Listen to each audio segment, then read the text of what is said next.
true. I'll be back. It's alive! What an excellent day for an exorcism.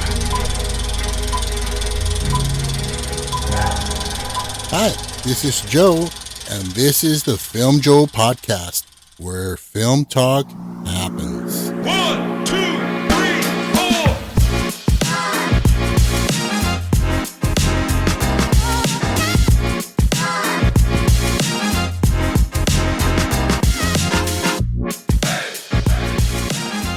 Hi, I'm Joe, your host, and I'm here with Carlos. The one, the only, the myth, the legend, the alien, if you say.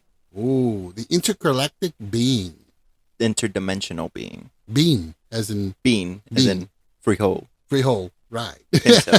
And welcome to the podcast where we talk about films, filmmakers, trends, the good, the bad, and the not so bad, all in the spirit and for the love of film.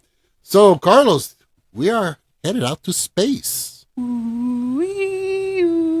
I think that's more scary music, right? Well, how's it go from... That's it right there. There you go. That's it. Close Encounters, right? Yeah. Which we're not talking about, but we should have. Yeah. Well, it's not really like in space. It takes place on Earth, but it's with... From space. Yeah. From space. Yeah, that would have been kind of a stretch there. So before we go on here, let's just let everybody know, keep in mind, we're not professional film critics here, so our opinions may not be worth much. So, and also keep in mind that we do give out spoilers to some of these films, so be prepared and be advised. As you know, we rate these films on a scale of 1 to 10, and based on the theme for the episode, we're going to go with, on a scale of 1 to 10, light years. Okay. All right. I like it. I like it. Okay. Right, not bad. Yeah. I mean, it was like meteors before, but that's more fatalistic. So, I was thinking galaxies. you know what? That was my first choice. Yeah. I went with galaxies, and it didn't have that finesse. That finesse. Yeah. Yeah. So we're gonna go with light years. But first, let's get into.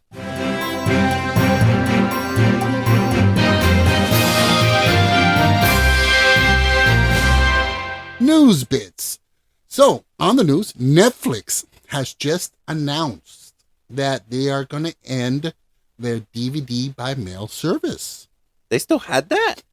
Apparently so. I was unaware of it, but they were still catering to that part of the market. But come this September, that's it. And it'll mark the end of an era for the company. I remember when it first started, it was so revolutionary. It was, I don't have to go get to the Red Box to rent out a movie. Or Blockbuster and, late fees and all that crap. And so as a final hurrah, they're going to, allow the customers to, get up to 10 DVDs for the remainder of the time. I mean, they have to return them, of course. Yeah.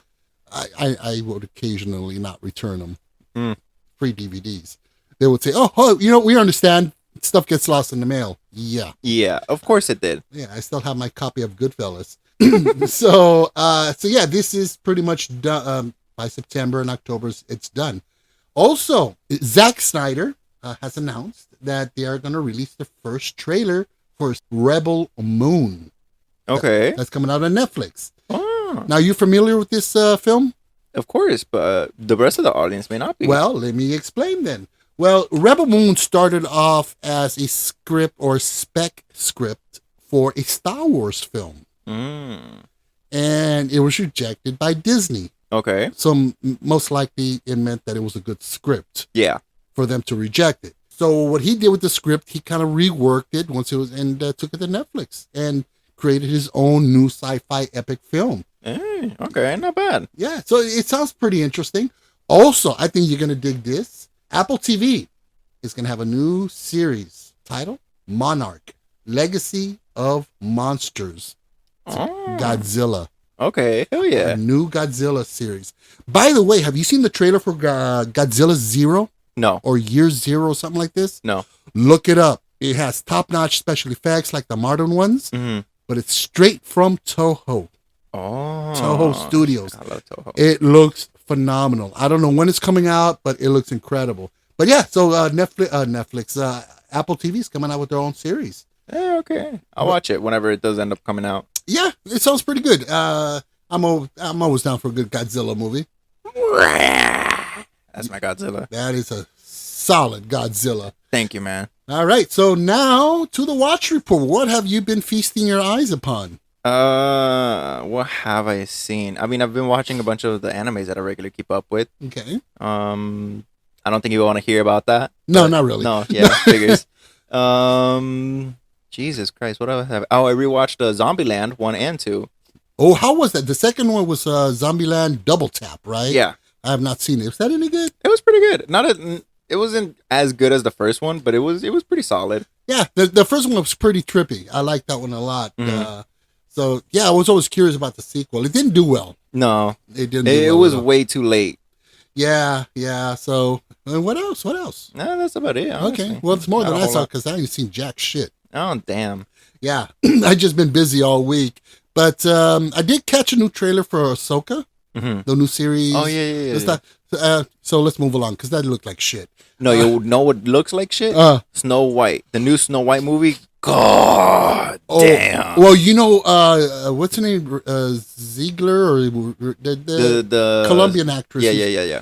She is a PR nightmare for Disney right Yeah. now. She's talking so much shit. Well, she made a few comments and suddenly she's quiet. Yeah. Why?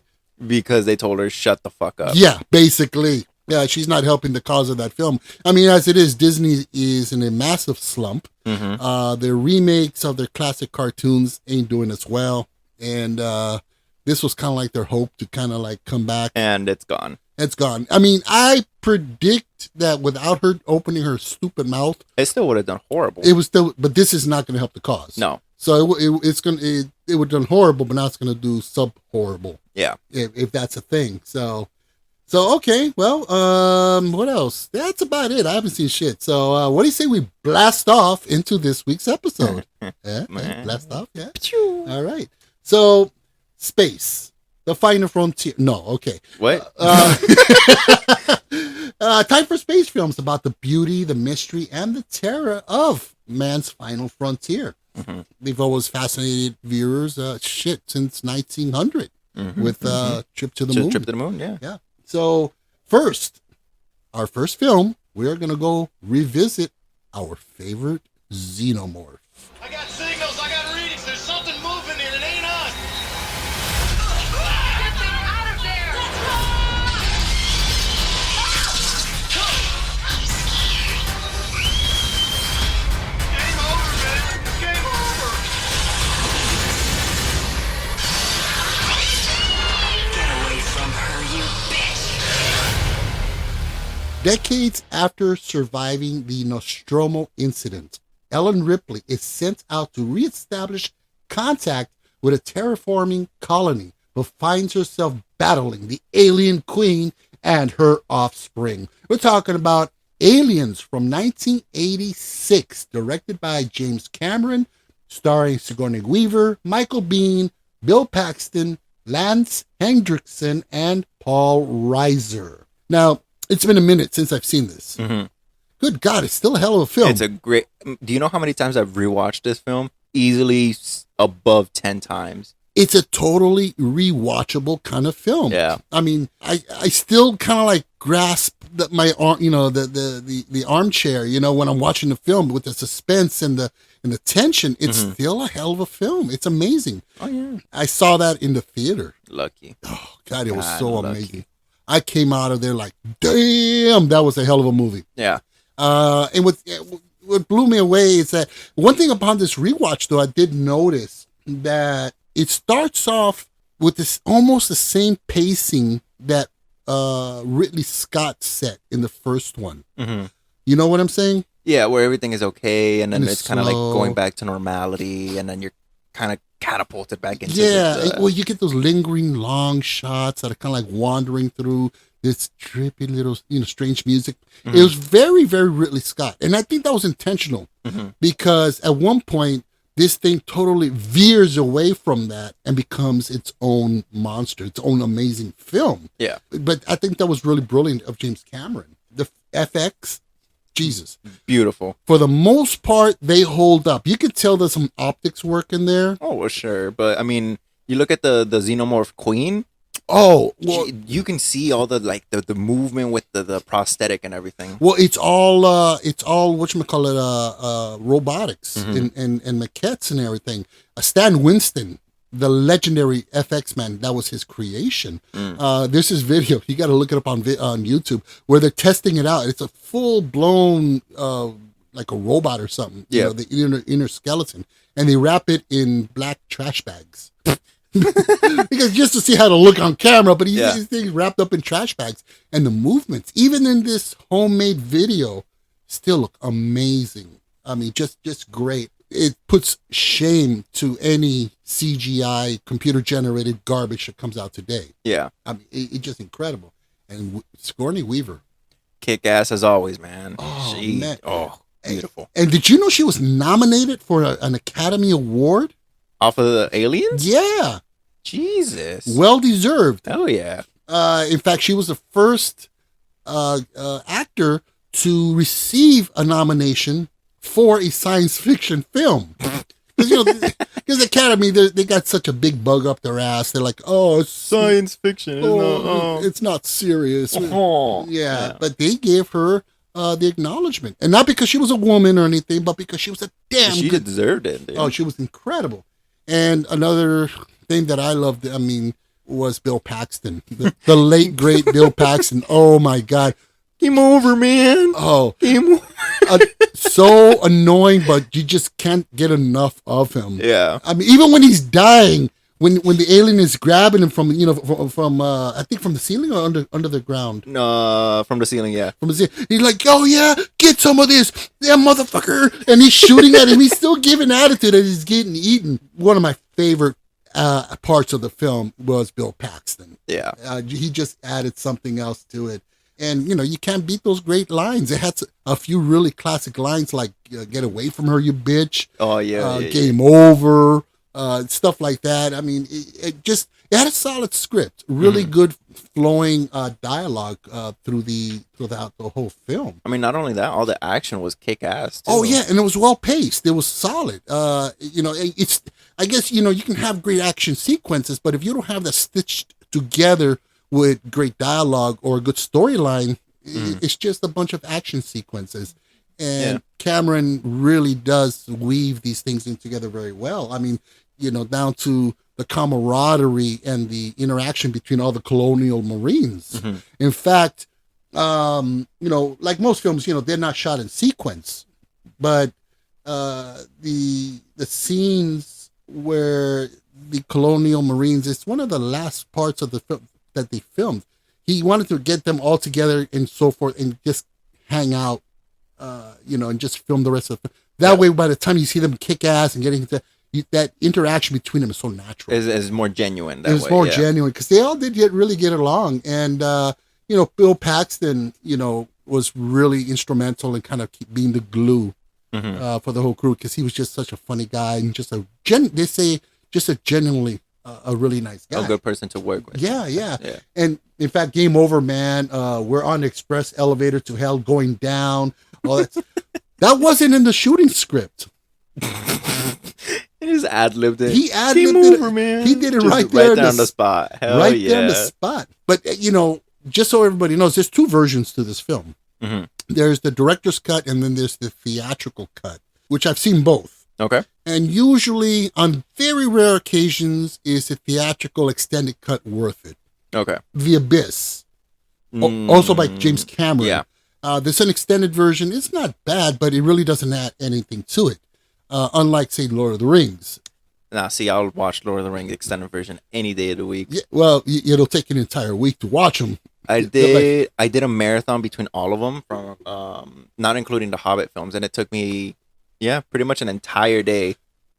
A day to watch all three of them? Each one 3 hours, baby. 9 hours. 9 hours. Oh, that's commitment. Sitting, no pauses. The only time I paused was to go get a snack and to go to the restroom. Wow, I love those films that I don't know if I can commit to that point. Yeah. But so what I saw was the original cut, and but there's some really interesting stuff. You saw both versions, right? I don't think I have. I think I've only seen the original. Well, there's some really cool stuff in the extended edition. Like, for example, Ripley has a daughter. Yeah. They show her in the beginning of the second on Aliens, and she's like an old woman, and she passed away already. Aliens 3? No, Aliens 2. Oh, Aliens. you saw the extended version. Okay, got it. Yeah, Okay. because she actually discusses her daughter with the character Burke, which is played by Paul Reiser. So that's one cut, one scene that was added. Got it. Okay. Newt's parents discovering the abandoned alien ship. Oh, okay, shit. So they did watch the extended. Yeah. Okay. And what is it? Hudson, of course, Bill Paxton bragging about his guns and stuff. What was another scene? Oh, yeah. And this is when I was watching this version, which was the theatrical. Like, wasn't there a part where they have these guns that were automatic that sense motion? Yeah, the turrets. Yeah, in the hallway and everything. Yeah, because they set up, they barricade themselves, and outside the barricade, they set up these guns, these tripod machine guns that sense motion. And then they start firing. And that's not in the original cut. That sucks. That was a cool scene. Even though you don't get to see much, you just get to see like the numbers going down and bullets and tick, tick, tick, tick, tick. Yeah, I mean, another scene was where the Marines are theorizing about an alien leader, and it must be the one laying the eggs. Oh yeah, and Hicks, which is Michael Biehn, and Ripley exchanging first names. Oh, okay. He said, "My name's so and so. I'm Ellen," and that was in the recut. So all those additional little things, I think, fleshed it out a lot better, which I think it made it a great film even better, which is a rare situation because usually it's just a money grab by the studio. So, oh, look, we added extended. We added 20 minutes and it ain't shit. Yeah. So another aspect that really, again, like I mentioned earlier, was the FX. They're all practical and they're amazing. To tell you that when the Fox executives, when they get, they see an early cut, like a rough cut, they were done and they went to the producer, Gail Ann Hurd, who was, by the way, married to James Cameron at the time. Oh, okay. Very solid, strong Hollywood producer with a shit ton of stuff on her credit. You see her credits, you're like, damn. She's amazing. Well, after the film they finished watching the rough cut, they went to her and they started complaining. It's like, hey, it looked like all the money that we gave you, it was all spent on sets rather than, special effects. What they didn't realize, and she started cracking up, because there were a lot of sets. They were all miniatures and opticals. Shit. So she's like, no, we spent all that on special effects. That scene right there where they're on the platform and you see the Jeep or the transport here, that was miniature. It cost like $5 to make. Right, exactly. So she was very, very, very proud of that. And the artists, they were very pleased to hear that, because someone's telling you your work is so damn believable. They're thinking, oh shit, they built this from scratch. Right. They built a full scale. Yeah. And that's another aspect, whenever, either you got new films now that do all the CG work and so forth, the computer graphics and stuff, it's not real. Okay, yes, it takes skill to get on the computer and generate and render all these images. Yeah.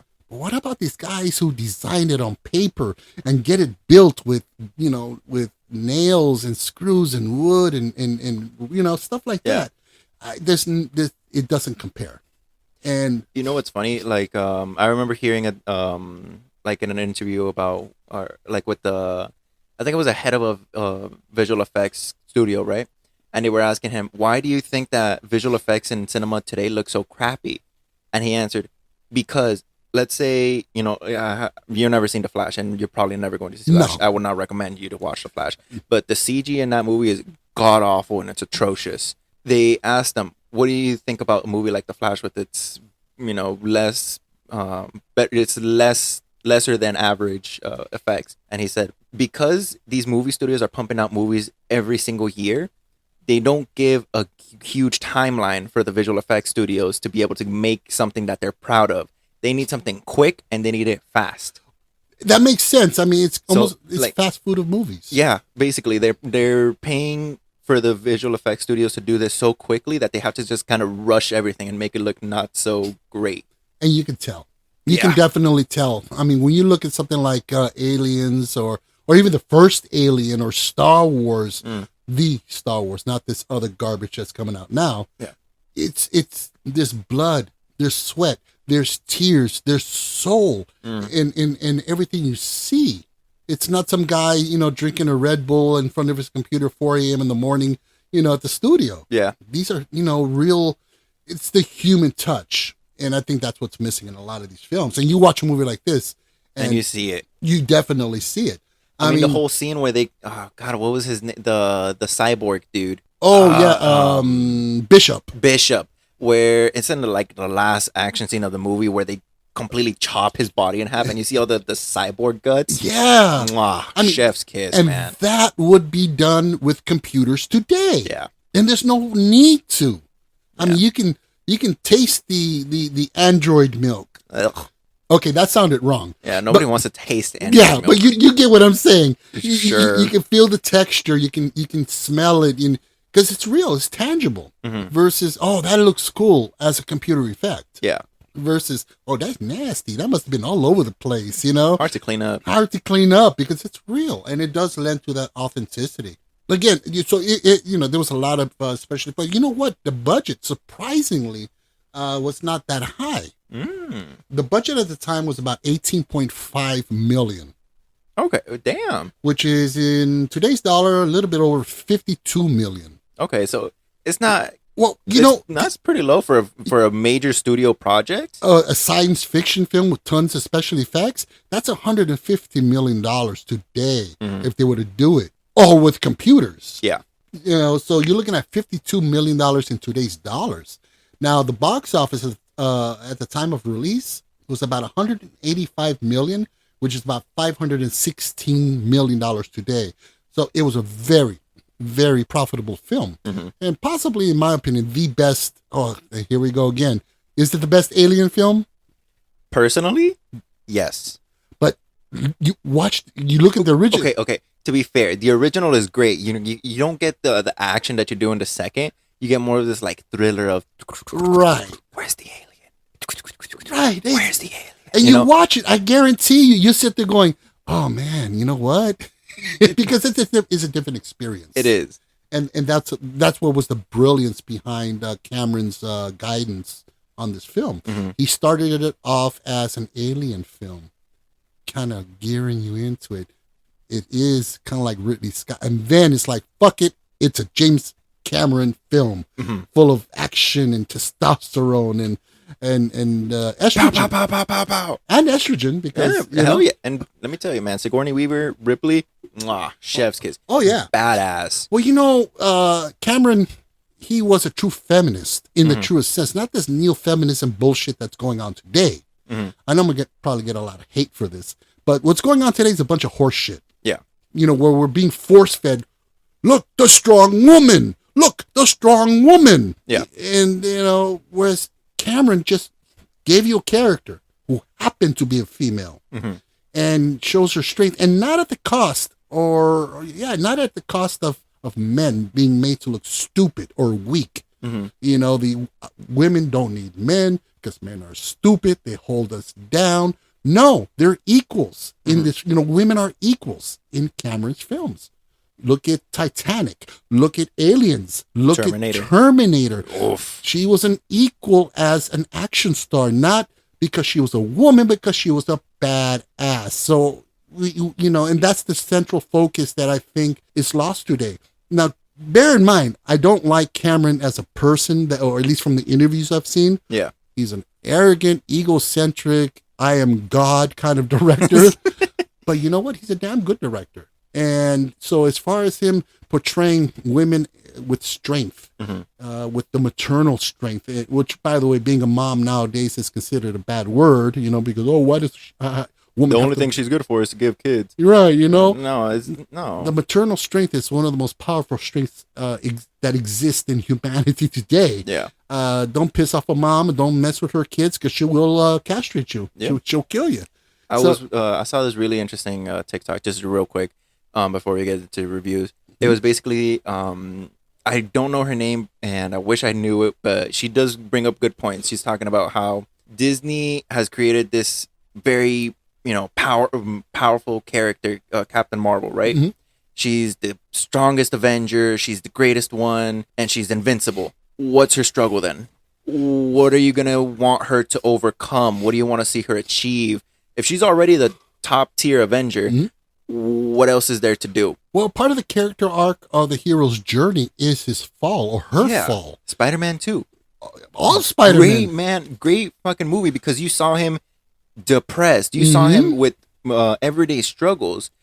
You can relate to a character who is down on the dumps more than a character who has never had a bad hair day, always has a cup of coffee in their hand. And if she was so badass, should she could have just killed Thanos in Endgame. Yeah. Where the fuck was she? Yeah. So yeah, I get that. That makes a lot of sense. I heard some buzz about that when her character was first introduced. Yeah. You're right. She's so badass. Where has she been? Where has she been? doing?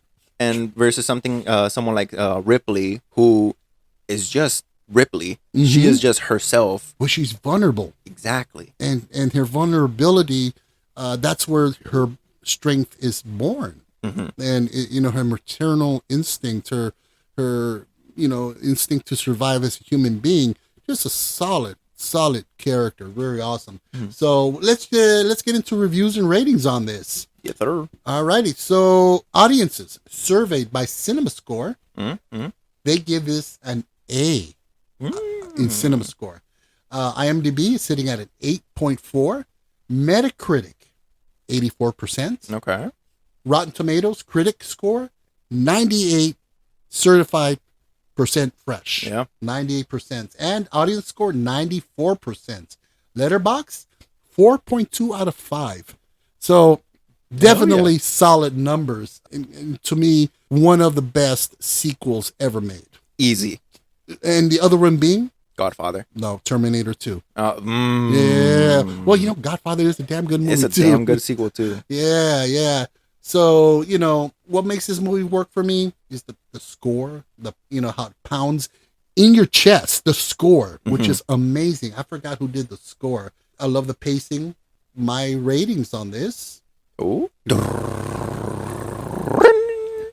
it is a 9 out of 10 light years for me. Yeah, man. Yeah. It's intense, well-paced, terrifying, tightly directed, and easily, like I said, one of the best sequels ever made. All right, what's your score on this? So, like I said, I've seen this movie time and time again, man. I find very little wrong with it. Effects are great. Action is great. Characters are fucking lovable. And Sigourney Weaver, man. Fantastic. Yes. Great. I give this 10 out of 10 light years. 10 out of 10. Certified light years. Wow, that's like the highest score you've ever given. No, it's been tied with, what is it? I think it's Young Frankenstein. Young Frankenstein, that's right. As for an action movie, right? An action sci-fi movie. Right, and also Somewhere in Time. I still think it was a good movie. I still think it's a piece of shit. So, so tell us how you really feel. I will stand by that. So No time machine, no score. Next up, we have an astronaut turned farmer who finds himself on a mission to save the human race from extinction. We must confront the reality that nothing in our solar system can help us. Now you need to tell me what your plan is to save the world. We're not meant to save the world. We're meant to leave it. And this is the mission we were trained for. I've got kids, Professor. Get out there and save them. So the movie we're talking about is Interstellar from 2014, directed by Christopher Nolan, and it stars Matthew McConaughey, Anne Hathaway, and the one and only Michael Caine. Now, it's been a while. In fact, you know what? It hasn't been a while because I've never seen this fucking movie. You know how many times I tried to watch this movie? Yeah. And I've always been disappointed because the copy the DVD was scratched or some shit. And I was like, fuck, that's right. Yeah. And this came out, 2014? Yeah. And as soon as I saw this, to me, it became one of the top tier Christopher Nolan films. And that's tough because I think damn near almost all of his films are just amazing. You have Memento and The Dark Knight. The Dark Knight. What was the other Oppenheimer. one? Oppenheimer. Inception. Inception. I mean, the band has just hit banger after banger. Yeah, I think he's on par with, for me personally, with Tarantino. It's hard to pick a favorite film by this director. Yeah. Because they're all unique. They're all good. Except Tenet. I've not seen it. Okay, see, here's the thing. I tried to watch Tenet. I couldn't get it in it. I couldn't enjoy it. Right. I don't know. It just didn't like grab me by the throat like all of his other movies. Yeah. Does that make sense? Okay, yeah. No, I get you. Especially if that's what you're expecting from this director. Yeah. But to me, I mean, I thought it was beautifully filmed. Matthew McConaughey. That man can cry. Yeah. Not like Brad Pitt, who looks like he's constipated when he's crying.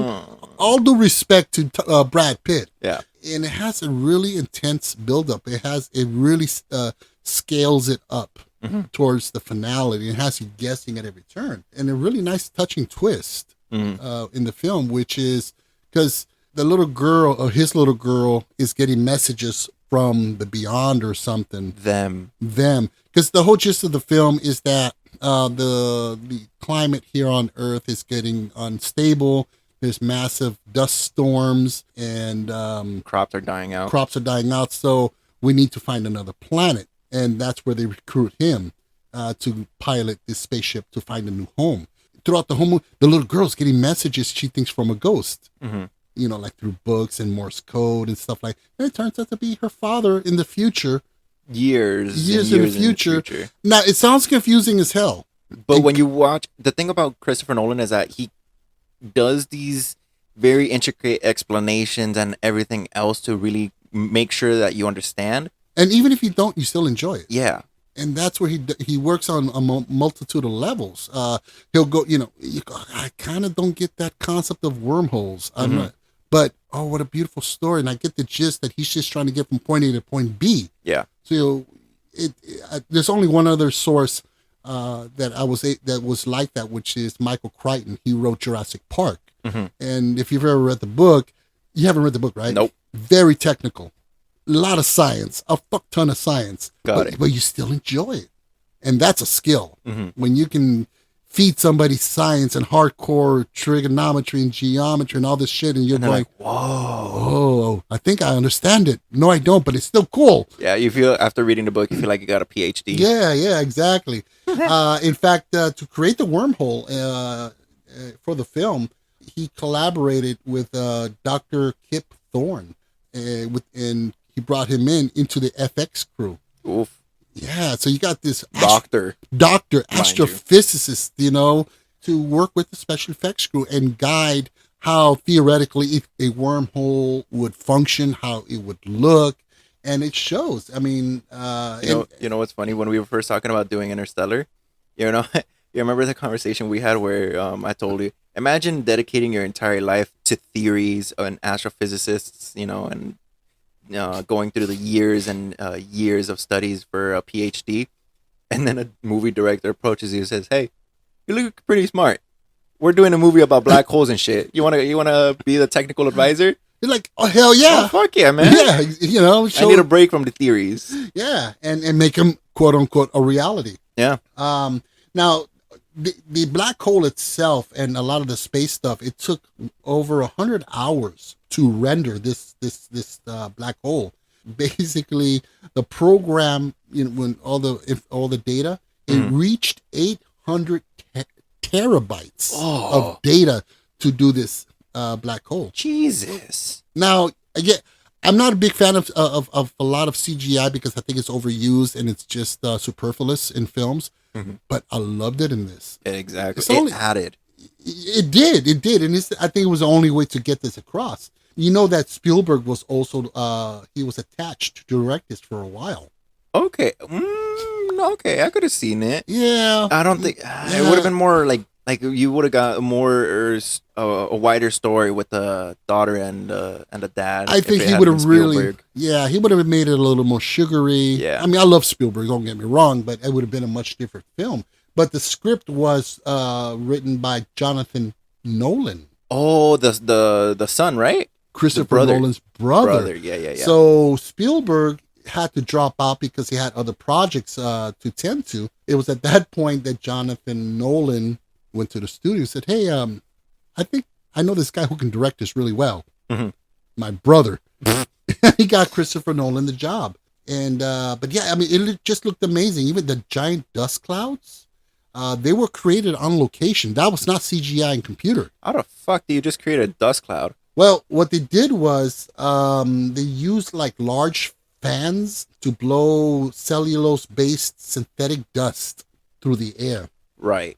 Fake dust. Yes. Fake Got dirt. it. Yes. There Fake, you go. fake. And it looked great. I mean, it really did. So yeah, I mean, just the overall, you know, it was just a beautiful film. Very emotional. Very. I think it harps on the necessity for humanity To wake the fuck up. to wake the fuck up and survive and Yeah. and you know, find a way. In fact, what's interesting, I don't know if you're familiar with the Dust Bowl. The parade? No, the Dust. That's the Super Bowl. No, it was in the 1930s, and we were in a drought in Northern American, like the Northern American states, and a lot of the prairie farmlands were dried up and everything. Crops were dying, and people were leaving the states. You know, they were migrating to other parts of the country. I mean, it was literally like you see in the movie. Everybody's leaving to try to find refuge elsewhere. Yeah, Yeah. and you know, there's old films or old documentaries or pictures where you see like a caravan of cars leaving, and you see just the sky is black Damn. and dirt and dirty, and it was a very horrible thing. Well, what's interesting is that there's a documentary about that, Mhm. and they interview people, and this came out in 2012. The documentary. Uh-huh. Okay. And in this documentary, they interviewed these folks who were children at the time. They're now older folks. Yeah. And they interviewed them for this documentary.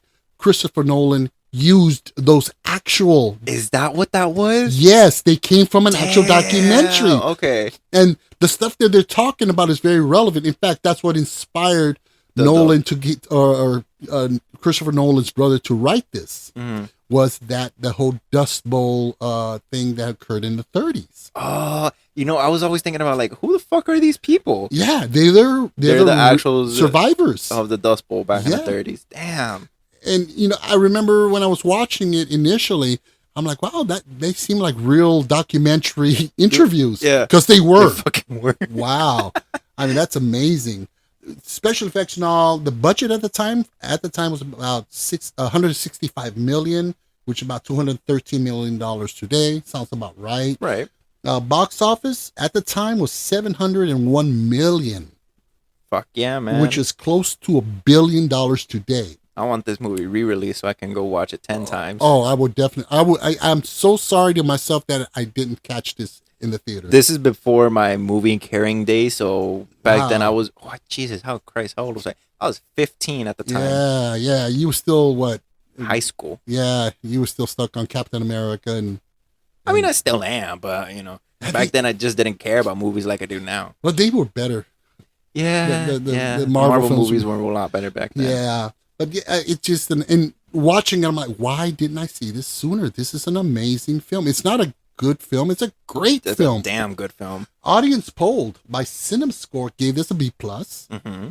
IMDb, it's sitting at an 8.7. Metacritic has it at 74. Rotten Tomatoes, it's at 73% critic and 86% audience. And Letterboxd has it at 4.3. The Variety magazine, they call this a visionary and conceptually audacious as anything that Nolan has ever done. So it was received very, very well. I mean, both critically and at the box office. And I think that's due to the fact that, again, like we mentioned earlier, he has this ability to take the complex and complicated and make it easier for us to grasp, like dumb people like myself. You know, to go, I get it. A black hole. Right, exactly. And, you know, and being that the story, it's about the story and the characters. That's the true essence of the film. Yeah. Of this. And I think that's what works best with a lot of special effects driven films. Yeah, the special effects are great eye candy, but when you focus on the characters and the storyline and the plot, and you make it emotionally accessible, that's a great film. Yeah. And that's what this does. It's pretty damn amazing. And again, dude knows how to cry. Dude, the scene where he's realizing that when he gets back from the planet with the increased time, and he just got back to the ship, and he's realizing he's been gone for 50 plus years. Oh. And he's watching all the oh no, not 50, like some 30 plus years or some shit. And he's watching the videos of his kid going from a little girl to adolescent, teen, adulthood to a grown ass man his age. It. No, here's the scene that killed me, because when he finally does come back to Earth, his daughter is now like 80. Yeah. And he's still like 30, it's like 40 years old. Yeah. And she's dying in the hospital. And he walks in there, and her whole family, her extended family that he's never met, you know, and I guess it would be his great grandkids and stuff. And, and she's so happy to see him. And she basically tells him to leave, right? Because she tells him a parent should never have to watch their child die. Yeah. I fucking cried. Oh man, that was intense. And it was just an incredible film. Let's get into ratings on this. All right, you want to go first? I'll go first. Go for it. All right.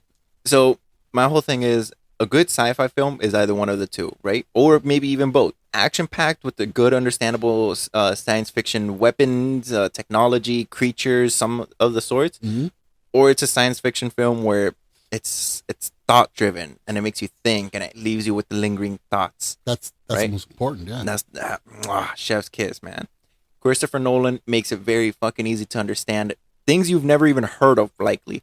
In Oppenheimer, he did it with thermonuclear dynamics and other big words that I'm probably going to fuck up. Right. And in Interstellar, when he's talking about the gravitational pull of the black hole and how time works and everything else. Yeah. And you're thinking, damn, I could understand all of this if I studied it. Right. And then and it would be a whole different thing, right? Right. So Interstellar was a huge watch to me, and it just became one of my top favorite science fiction films, which is why it also gets a 10 out of 10 light years. Wow, 10 out of 10 light. That's 2 10s in a row. Yeah. Well, let's see if we can get another 10 out of this next not.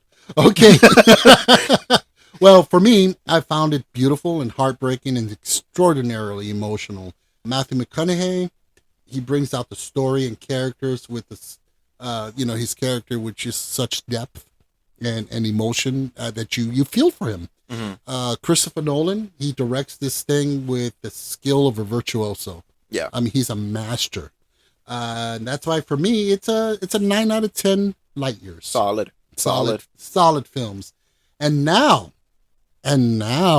for our final film, we're going to go visit your friendly artificial intelligence, and he will guide you to the cosmos with a calm and soothing tone. Open the pod bay doors, Hal. I'm sorry, Dave. I'm afraid I can't do that. What's the problem? I think you know what the problem is just as well as I do. What are you talking about, Hal? This mission is too important for me to allow you to jeopardize it. After uncovering a mysterious artifact buried deep on the lunar surface, a spacecraft is sent to Jupiter to find its origins. A spacecraft manned by 2 men and a supercomputer called HAL 9000. The film we're talking about is 2001 A Space Odyssey, directed by Stanley Kubrick and stars Keir Dullea and Gary Lockwood. So this is now when you chose this one, because you chose these 3 films. Yes, I did. When you said 2001, I said, "Are you sure?" Because here's the thing, man. I had never seen 2001. I've never heard of anything other than, oh, it's a science fiction film, and I was like, oh, cool. And I also knew that it was Kubrick, so I was like, space, Kubrick, science fiction. Right. It's gonna be good. Right. That's what I thought, at least, man. I mean, I'm not a hater on slow driven movies. Right. If it has a good story, if it has good plot, if it has things that a good film has, I will watch a slow movie, no problem. It had none of them. There was scenes that were overly extended for no reason. Right. There was the score that was just overly abundant. Scenes that just didn't make sense Yeah, and were dragged along. it was very non sequitur. Yeah. The film was, well, by the way, I forgot to mention, came out in 1968, by the way. Yeah. And you're right. There's a lot going on there, though. There is, but you see, with Kubrick, he doesn't spoon feed you his subtext, Yeah. his message, his vision. He puts it underneath the steak. Yeah, and So you you have to eat the steak to see the message. to get there, you have to work for it. The problem is I'm a fucking vegetarian. I'm not gonna touch a steak. That's an interesting way to put it. I never thought of it that way, but yeah, you do have to work for it. You have to really, You I gotta don't let know. it linger and digest. I mean, now visually, Okay, that's a thing. Visually, mwah, chef's kiss, man. oh, it's It was beautiful. You can stop. You can pause the movie at many different points and just think, "Wow, that's a great shot." and now keep in mind, this movie was almost 10 years Mhm. before Star Wars. Yeah, The special effects in this are just insanely incredible. yeah. Just beautiful. You would not think that this is a 55-year-old movie No. just by the visuals. Of course, it takes about 55 years to watch it. It's what it feels like. It does. But I did kind of enjoy it.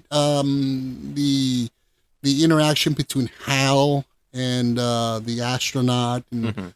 you know, it was kind of interesting. I mean, it talks about also the dangers of AI, Yeah, well, yeah, you it know, does. which is an interesting subject. So see, there's something There's in there, something. but I just didn't get it.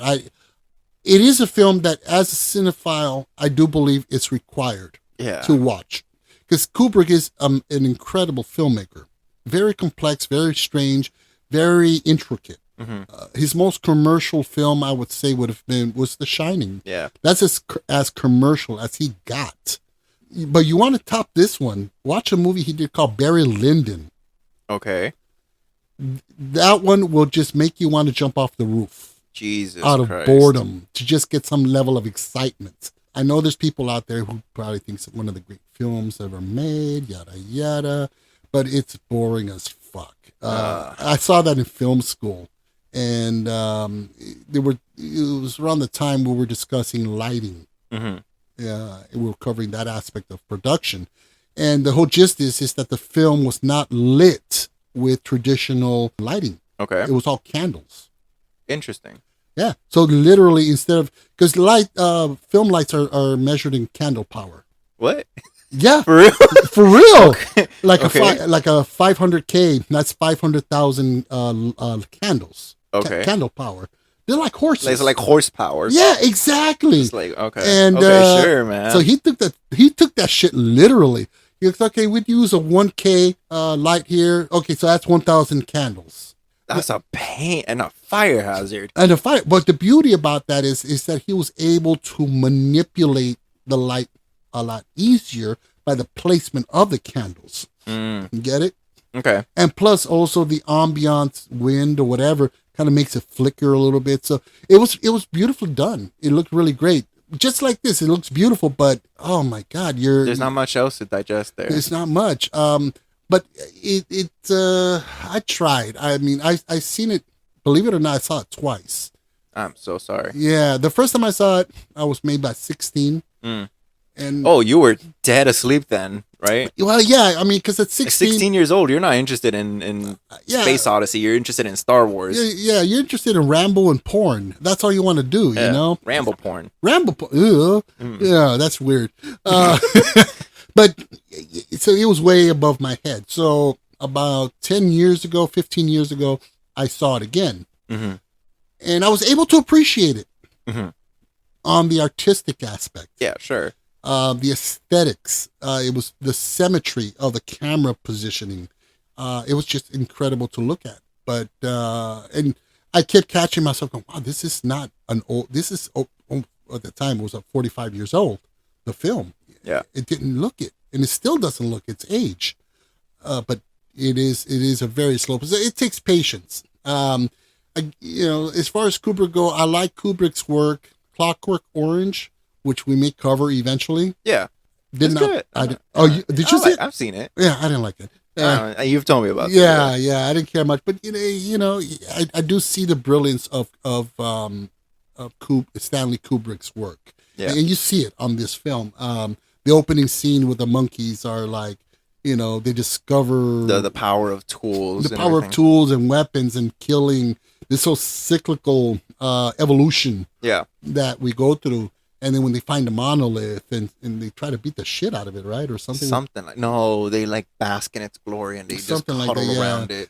Yeah, and even that scene was really beautifully put together. It dragged on, but sure. It did. Well, the music in that was all pre-existing classical music. Yeah. That's what George Lucas wanted to do with Star Wars. But of course, he ended up using his own music, original stuff. But it was all Debussy and Mozart and all this stuff. And Debussy. Debussy. Debussy. I like Debussy. I like Debussy. Anyway, we're going to get in trouble. Carlos, shut the fuck up, man. You're an idiot. But I can appreciate its what Better qualities? what it tried to do. Yeah. In fact, I forgot, there was this one famous actor who went to the premiere. Mm-hmm. I forgot who it was. Very famous actor, and he walked out at the premiere, and he was overheard saying, "What the fuck did I just watch? What is this garbage? This is bullshit." He was pissed. So a lot of people didn't get it. Yeah. And I think the majority of people didn't get it. Is it an artistic film? Yeah. Is art usually tangible? No. Not with this guy. Roger Ebert, he gave this 4 stars. What the fuck? Yeah. He understood it. He understood it, apparently. Either that or he's just being a pretentious prick, because you're like, oh, yes, it was a great piece of art. But what did it mean? I have no idea. No clue. But Don't ask me about it, though. But he called it, he said it succeeds magnificently on a cosmic scale. Yeah, to put you to sleep. Yeah. IMDb. That's a very like open-ended, ambiguous review, though. Yeah. You could insert that for a lot of different sci-fi films and it'll still click. Yeah, I think it was just because. Yeah. Just because. I want to be different than everybody else. Yeah.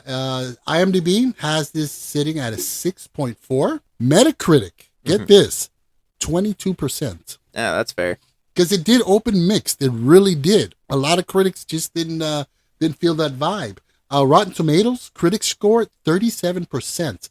Technically, isn't that rotten? That is. And nobody says it. Nobody says that 2001 is rotten on there, because it's 2001. It's 2001, A Space Kubrick. Odyssey. Yeah. It has a 58% audience approval with Rotten Tomatoes. Letterboxd has it at 3.4 out of 5, which is right around the top there. It's like right on. Yeah, I tried to like it. I tried to enjoy it. I gave it a chance. Yeah. I thought I would enjoy it. It gets points for its artistic elements. Yeah. Its cinematography. Even some of the scenes when he's locked out of the capsule. Yeah. It's like, let me in. No, no, Dave, get the fuck out. Yeah. I mean, I love HAL 9000. Yeah. I thought it was very interesting and he's all, whatever he's doing, his motives, it's all logical. It's not that it's an evil robot or AI. Yeah. It's just that HAL is doing what makes logical sense. For the sake of the mission. For the sake of the mission. And I'd have still taken an axe to him, Yeah. Here's Johnny. Yeah. Yeah. So as far as sequels and remakes, there were no remakes, but there was a sequel in 1982. It was called 2010, The Year We Make Contact. It starred Roy Scheider, who played, of course, the sheriff in the original Jaws film. Mm-hmm. And you know what? It made sense. The movie was really torn apart by the critics. Yeah.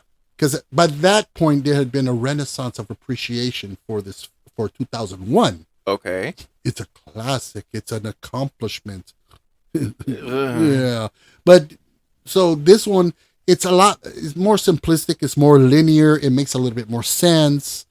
It wasn't directed by Kubrick. It wasn't directed by Makes Kubrick. sense. Yeah. And the whole gist is that they send this astronaut to go look for the ship. What happened to it? It disappeared. The astronaut disappeared. Which, by the way, the original astronaut from that comes out in this one. Oh, in the okay. sequel. So it was pretty good. There was a couple that were a couple of sequels to it that they never got to make. It never got into production. They never got to it. But it was 2061 and 3001, and both based on the novels. I think it was Isaac Asimov who wrote the books. Okay. And they're great books, I guess, if you want your eyes to start bleeding and yeah. So let's get to our ratings. This is going to be good. Mm-hmm. So I want to hear your take. What is your rating on this film? Okay, here's my whole thing, man. I genuinely thought I would be so fascinated with this movie because I've always heard it and I've never seen it. Okay. I also heard it was Kubrick's. I was like, oh, I like Kubrick. Yeah. I like some of his work, right? And then as soon as I put play, and there's like 3 minutes of black screen. And I'm thinking, okay, the copy might not work, but it doesn't make sense. I'm on HBO. Right. They wouldn't have something that doesn't work. So I backed out of it. I closed the app and I fucking put it on again and it's still black. And I'm thinking, what the fuck? So I'm fast forwarding and then it hits to the MGM logos and I'm thinking, oh, okay, now it starts. Right. Play. 3 minutes. 3 minutes in black screen and just score. Just dun, dun. Well, it's the overture. I'm over it. And then we get the whole scene with Monkey. And I'm thinking, okay, I am on 2001 A Space Odyssey, not Planet of the Apes. Right. And then I'm like, okay, fuck it. It's going to be important somehow, some way to the plot. I pause it to get a fucking snag because I'm thinking, I need something, man. I keep playing and I realized there's been damn near 30 minutes of what I have no idea has happened in a 2-hour-ish movie. That's what, like a fourth, a fifth of well, the movie? Movie was 2.5 hours long. 2.5 hours. Roughly, yeah. Yeah. A fifth of the movie. And I have no idea what the plot is. I should understand and know what the monkey do. Well, is that the monolith that's discovered, was it Io? The moon Yes. of Saturn? That monolith appeared on Earth. How was I supposed to know all of this with monkey? Well, All I know is monkey, and he used a thigh to kill another monkey. A thigh bone. that was fucked up. It was fucked up. So, okay, fine, we get past all of that. And then there's these overly long scenes where I'm thinking, oh, that's a cool effect. And then all you hear is dun, dun, dun, dun, dun, dun. And I'm thinking, all of this can be cut down into a 5-second scene. It doesn't need to drag on for 5 minutes. Yeah. So the effects are great. Cinematography is great. Characters are because they only had like 30 minutes of screen time anyways. Right. So I'd give it a 4.5. 4.5 out of 10 4.5. light years. Yeah. Wow. Okay, that's pretty brutal. I'm sorry, but I just... and then the end where you see a giant baby, I don't know what that meant. The rebirth of man. I don't know what that means. Neither do I. Neither do I, man. Yeah, I mean, I tried to make sense of it.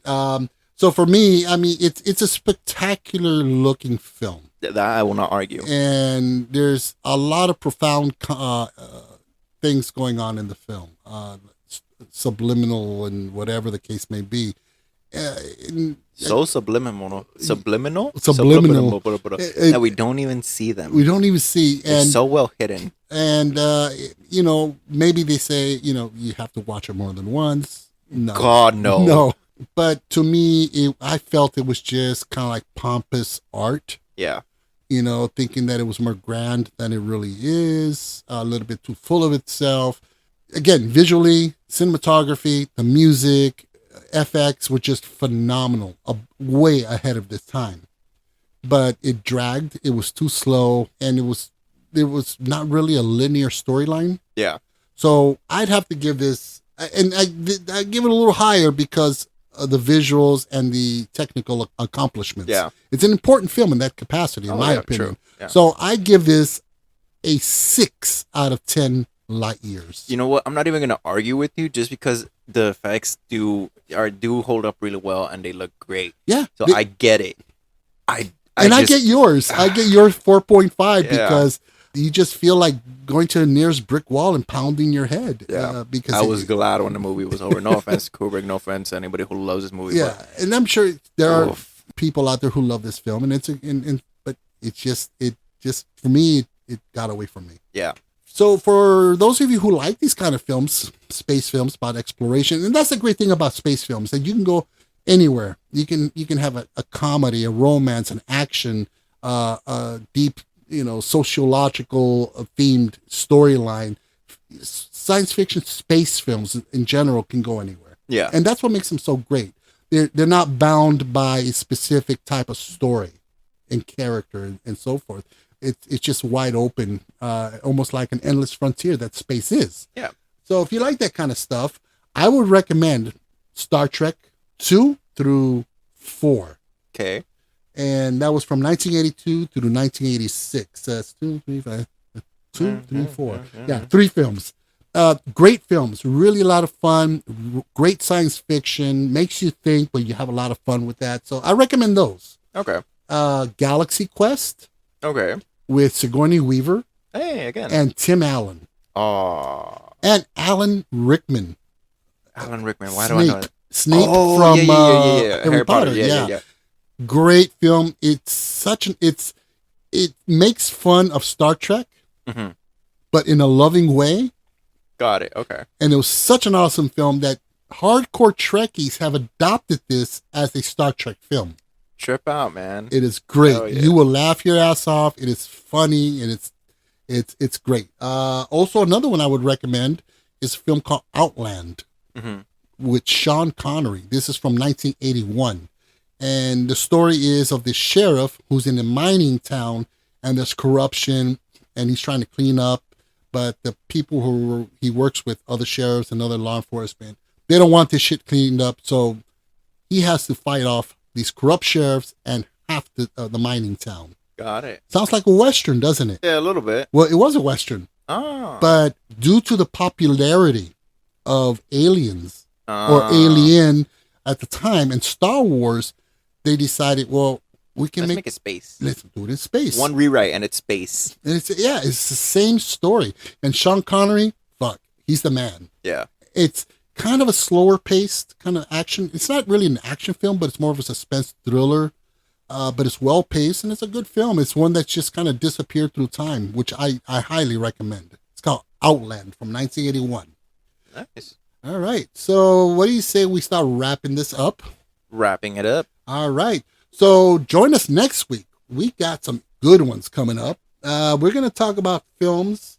Basically, it's about tech and their unintended consequences from tech.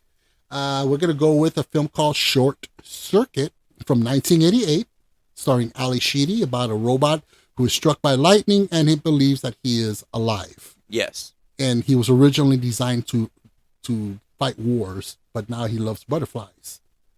Understandable, man. Lot of fun. Great film. From 1983, we're going to go with War Games with Matthew Broderick about the dangers of AI computers controlling our global thermonuclear ICBM systems. Yeah. Great fucking movie. And it's amazing. We'll talk about it more once we get to it. And also from 1983, a film called Blue Thunder about a high-tech military helicopter that's being proposed to be used by the LAPD during the 1983 Olympics. Really good films. Also stars Roy Scheider from Jaws. He's in that. Oh, yeah. So nice little trip back to the 80s with some high-tech sci-fi films. So, anything you want to say before we close this bad boy out?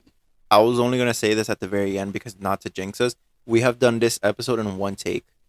One take. One fucking take. It usually takes like 4 or 5. Wow. And just the intro alone. The intro you did flawless. Wow. No pause. You know what it was, right? What? I have 4 shots of crack and rum before Oof. Yeah. Yeah, that'll loosen anybody Oh, up. yeah. That's probably what it is. Yeah. All right. So we really hope you enjoyed the episode. And please help to support the pod by giving us a 5-star rating. Leave us a good review.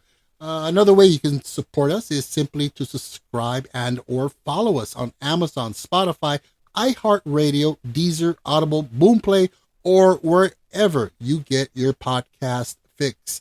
Also, please don't forget to drop by our Facebook group and leave us a comment. Check us out on Twitter, Instagram, TikTok, and check out our YouTube channel where we also have all of our episodes available. So you can also contact us directly via email to thefilmjoepod@gmail.com. We'd love to hear from you, get your feedback, your complaints, your agreements, your disagreements. That's about it. I say so. All right. So I'm Joe, I'm Carlos. and this is the Film Joe Podcast, where film talk happens.